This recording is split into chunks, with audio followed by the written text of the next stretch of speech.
wide open skies on the vast African veldt, you'll now find bontebok Norman. He is 6 years old. He is from the Cleveland Zoo originally. But he is joining our ladies out here on the veldt, so our zebra and our wildebeest ladies. The bontebok is an antelope species found mostly in southern Africa.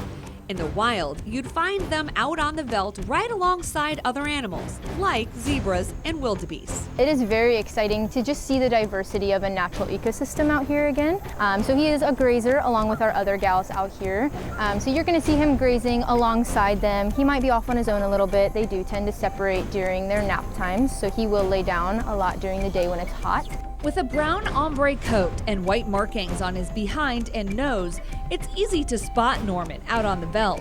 He also has distinct horns. Where the wildebeest, they come out and they go up sideways. His go back actually and tip forward just slightly in the front. You can usually find Norman hanging out in his favorite spot, the pond on the bottom of the veldt. Before he went on habitat, he spent some time getting to know his new friends behind the scenes. The zoo takes careful consideration when introducing a new animal into a space.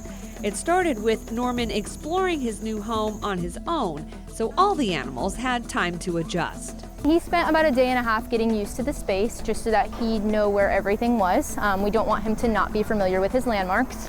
And then he very quickly shifted back in. We shifted the girls out, and then he was allowed to join them. We did not want him to have them released onto him. We wanted to give him that space to set the pace.